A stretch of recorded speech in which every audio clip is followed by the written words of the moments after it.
Now well done. My name na Esther. We don't come again today. Now I want to show you how to do donut.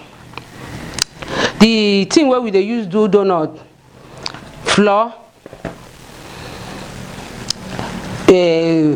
milk flavor and sugar, butter, nutmeg and yeast.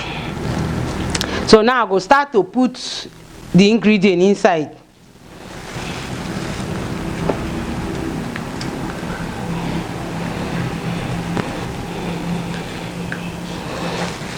I don't put my milk flavor. I put my salt. I put my sugar.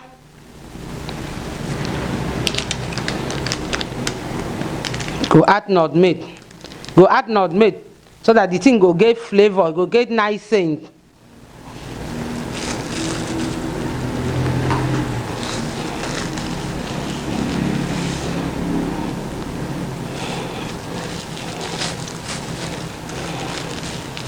And my this I dey put so. Now this I dey put so.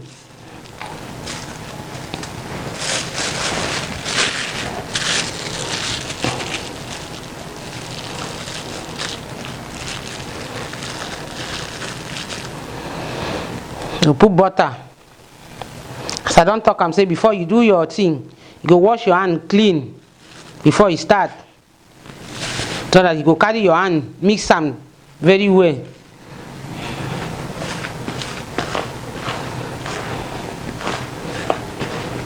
You don't put everything finish, you go can't use your hand. Mix the butter with the flavor, all the flavor with the flour. Everything go mix together before you go put your water.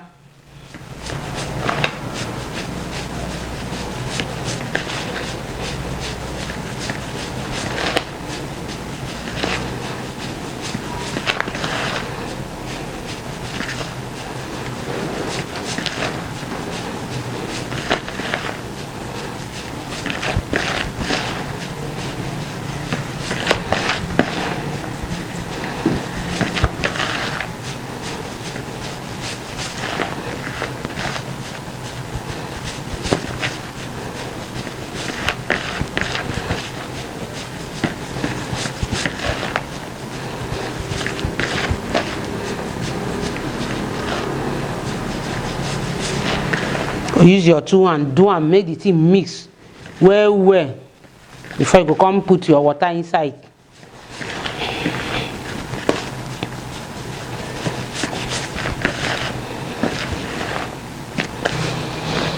Don't mix and finish. Don't mix together. I put my water now.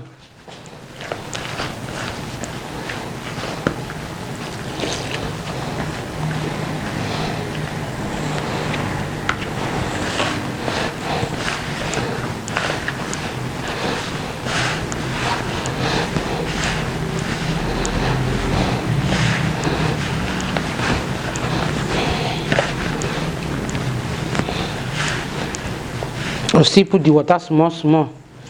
Make the thing not come there too water.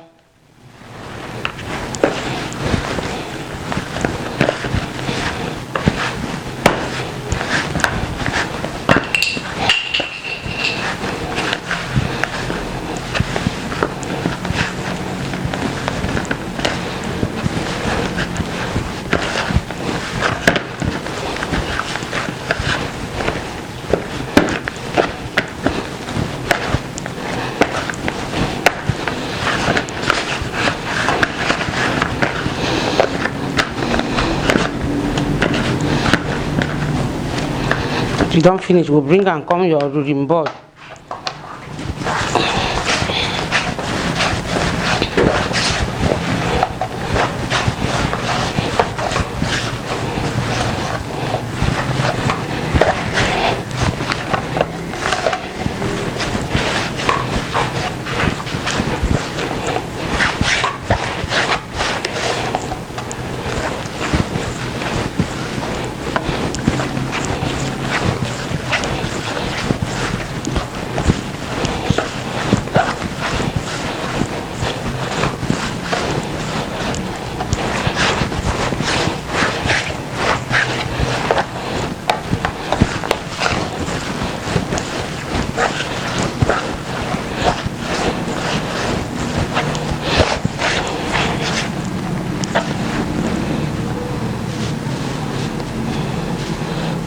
So they put some more flour inside the rolling pin so that the thing no go gum.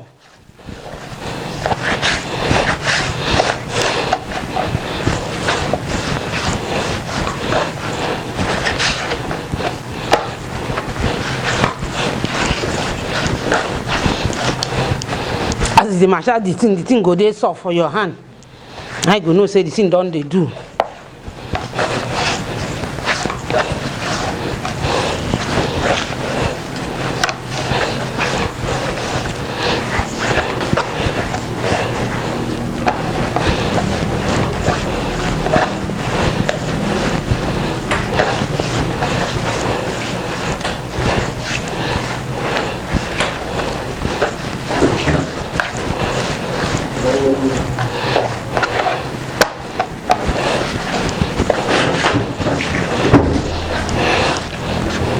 To massage this one, it takes more time because you go massage it very well. Make you know so you don't solve by himself.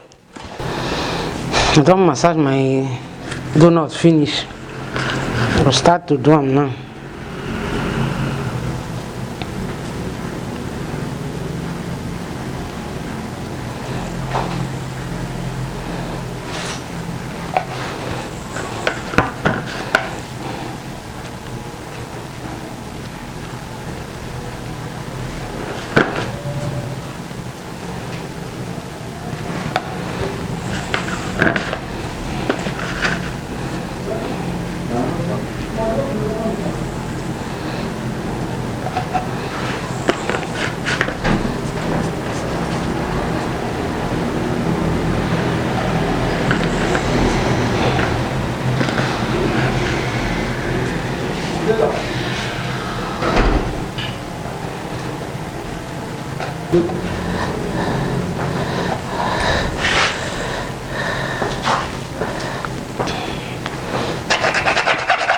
Now the real donut they do so.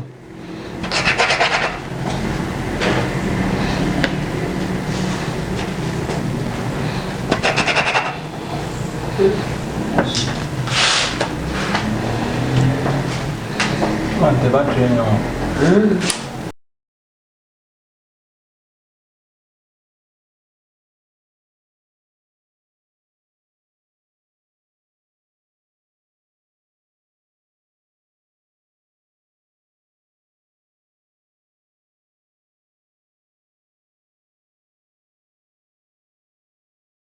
Because they wonder as they do donut go get who inside. Very simple. Don't do my donut finish now. Go leave them for some times. Make the thing rise before I come put them for oil.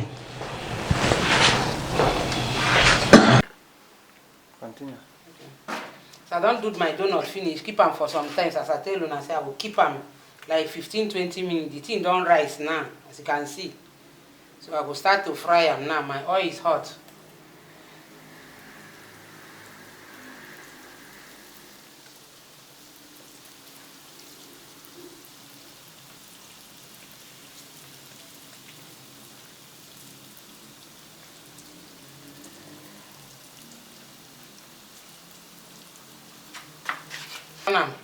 You see, as I turn them now, the thing done brown.